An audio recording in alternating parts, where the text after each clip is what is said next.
चलिए दोस्तों, जानते हैं झारखंड की मुख्य खबरों को मात्र 10 मिनट में। लेकिन उससे पहले हमारे चैनल को सब्सक्राइब नहीं किए हैं तो सब्सक्राइब कर ले। और हाँ, हमें जरूर बताएं कि आप हमारे वीडियो कहाँ से देख रहे हैं। एक बड़ी खबर निकल कर आ रही है दोस्तों। झारखंड आ रही है द्रौपदी मुर्मू। ऑल चिकी लिपि के शताब्दी समारोह में होंगी शामिल। एनआईटी के 15वें दीक्षांत में छात्रों को देंगे उपाधि। दरअसल भारत की राष्ट्रपति द्रौपदी मुर्मू अपने 3 दिवसीय झारखंड दौरे पर आ रही है। वह 28 दिसंबर को रांची पहुंचेगी। 28 और 29 को उनका रांची स्थित लोक भवन राजभवन में विश्राम करेंगी। अपना निर्धारित कार्यक्रम के अनुसार वह 29 को जमशेदपुर जाएगी, जहां अपने पहले कार्यक्रम के तहत संथाली भाषा की ऑल चिकी लिपि के 100 वर्ष पूरे होने के उपलक्ष्य में आयोजित शताब्दी समारोह में शामिल होंगी। इसके बाद एनआईटी जमशेदपुर के दीक्षांत समारोह में शामिल होंगी और बाद में 30 दिसंबर को गुमला दौरे पर जाएंगी, फिर दिल्ली रवाना हो जाएंगी।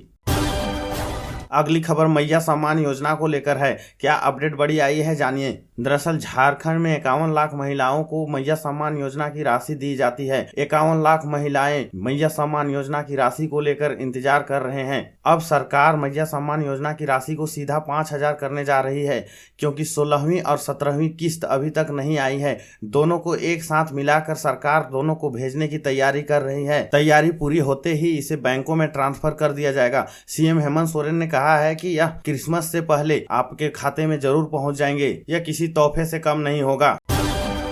अगली खबर डुमरी के फायर ब्रांड विधायक टाइगर जयराम महतो को लेकर है। टाइगर जयराम महतो को धनबाद कोर्ट में होना पड़ा हाजिर। चलिए जानते हैं सिलसिलेवार ढंग से क्या मामला है। दरअसल ये मामला 2015 का है, जब गांव के एक सड़क को जाम किए थे। इस जाम में जयराम महतो सहित अन्य 15 लोगों पर मामला दर्ज किए गए थे। उन्होंने कहा कि उस वक्त हम लोग एक तरह से बच्चे जैसा थे और यह मामला उन लोगों पर भी दर्ज किया गया था जिसमें कुछ लोग नहीं भी थे, उनका भी नाम दर्ज किया गया, और जो लोग थे भी उनका भी दर्ज किया गया था। इसलिए हमें आज सशरीर न्यायालय के आदेश पर धनबाद कोर्ट में हाजिर होना पड़ा। उन्होंने अन्य मुद्दे पर भी खुलकर बोले। उन्होंने कहा कि सरकार और बीसीसीएल दोनों को पूर्ण रूप से ध्यान देना चाहिए और उन्हें पुनर्वास की व्यवस्था करना चाहिए। उन्होंने कहा कि बीसीसीएल की पूरी तरह से लापरवाही साफ दिखाई दे रही है।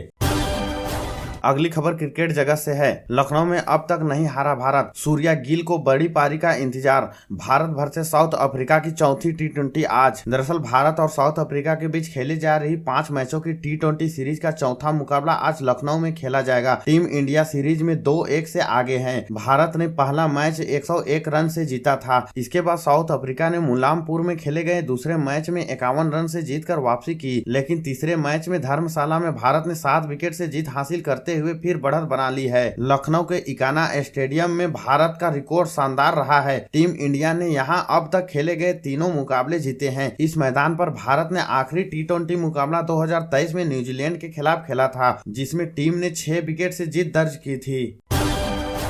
अगली खबर मौसम से है। झारखंड में कुछ दिन तेज ठंड से मिलेगी राहत। 20 दिसंबर तक कम ठिठुरन की संभावना। सबसे कम रहा कांके का न्यूनतम तापमान। दरअसल रांची समेत राज्य के अधिकतर जिलों में अब ठंड का असर थोड़ा कम रहने की संभावना बनी है। मौसम विभाग के अनुसार रांची सहित राज्य के अधिकतम जिलों में रविवार से न्यूनतम तापमान में बढ़ोतरी शुरू हुई है। अगले 3 दिनों तक रात में तापमान में करीब 3 डिग्री का इजाफा होने की संभावना है। इसके बाद 2 दिनों तक तापमान में बड़ा बदलाव नहीं होगा। सुबह में कुहासा छाया रहेगा, जबकि दिन में आसमान साफ रहेगा। 20 दिसंबर तक ठंड से मामूली राहत मिलने की उम्मीद है। हालांकि बारिश के बाद ही ठंड दोबारा जोर से पकड़ सकती है। फिलहाल इसकी संभावना नहीं है।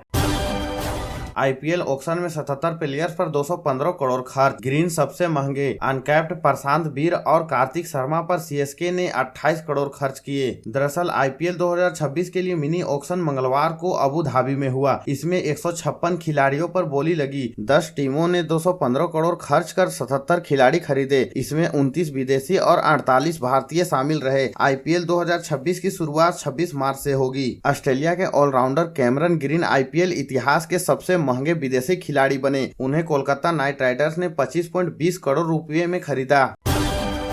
केंदुआडीह गैस रिसाव राजपूत बस्ती में बोरहोल शुरू।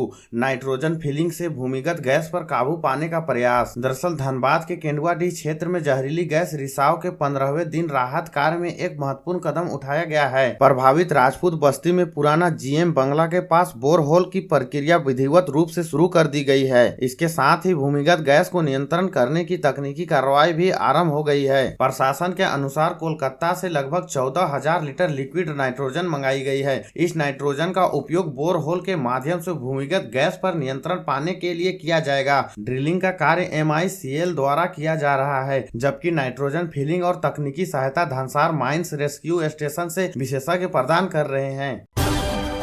पेक नारायणपुर में अवैध शराब फैक्ट्री का भांडाफोड़, एक गिरफ्तार, 24 लीटर अवैध शराब जब्त, 800 छोटी बड़ी खाली बोतलें बरामद। दरअसल बोकारो के पेक नारायणपुर थाना पुलिस के गुप्त सूचना के आधार पर कार्रवाई करते हुए अवैध शराब फैक्ट्री का भांडाफोड़ किया है। यह छापेमारी 13 दिसंबर 2025 को थाना क्षेत्र कंजकीरो ग्राम स्थित एक अर्ध निर्माण मकान में की गई। पुलिस ने मौके पर भारी मात्रा में अवैध शराब, निर्माण सामग्री और अन्य आपत्तिजनक सामान बरामद किए। किसानों को धान क्रय के एवज में 960.55 करोड़ रुपए की भुगतान। दरअसल राज्य खाद्य निगम द्वारा खरीफ विपणन मौसम 2024-25 में राज्य के सभी जिलों में 40,86,000 क्विंटल धान की खरीदारी की गई थी। झारखंड राज्य खाद्य निगम के प्रबंधक निदेशक सत्येंद्र कुमार ने बताया कि किसानों को पहली किस्त में 460.98 करोड़ रुपए और द्वितीय किस्त बोनस के रूप में 499.57 करोड़ रुपए की भुगतान किया गया है। इसके साथ किसानों को कुल 960.55 करोड़ रुपए का भुगतान किया जा चुका है। वहीं लगभग 88 लाख रुपए का भुगतान सुलह के कारण लंबित है। पीएम मोदी के जॉर्डन दौरे का आज दूसरा दिन, बिजनेस फोरम की बैठक में संबोधित करेंगे। कल किंग अब्दुल्ला ने द्विपक्षीय बैठक रखा। दरअसल पीएम मोदी के जॉर्डन दौरे का आज दूसरा दिन है। वे आज भारत जॉर्डन बिजनेस फोरम की बैठक में संबोधित करेंगे। इससे पहले सोमवार को जॉर्डन के किंग अब्दुल्ला ने हुसैनिया पैलेस में पीएम मोदी का स्वागत किया। दोनों के बीच द्विपक्षीय बैठक भी हुई। बैठक के दौरान मोदी ने कहा, आतंकवाद के खिलाफ भारत और जॉर्डन की सोच एक जैसी है। उन्होंने गर्मजोशी भरे स्वागत के लिए किंग अब्दुल्ला का आभार जताया। साथ ही उन्होंने उर्वरक और डिजिटल तकनीकी में सहयोग बढ़ाने की बात कही। डीआईजी ग्राउंड से 3 और भवन टूटेंगे, भवन निर्माण विभाग तोड़ेगी अपार्टमेंट। दरअसल हाई कोर्ट के निर्देश के बाद रिम्स की अधिकृत भूमि से अतिक्रमण हटाने का अभियान लगातार तेज होते जा रहा है। पिछले 8 दिनों से जारी इस कार्रवाई ने शनिवार को भी व्यापक रूप लिया। जिला प्रशासन और नगर निगम की संयुक्त टीम ने डीआईजी ग्राउंड के क्षेत्र के कच्चे पक्के मकानों पर बुलडोजर चलाया और कई संरचनाओं को जमींदोज किया। शनिवार को प्रशासन ने डीआईजी ग्राउंड से सटे टुनकी टोला क्षेत्र में 3 बड़े मकानों को चिन्हित किया है, जिन्हें जल्द ध्वस्त किया जाएगा।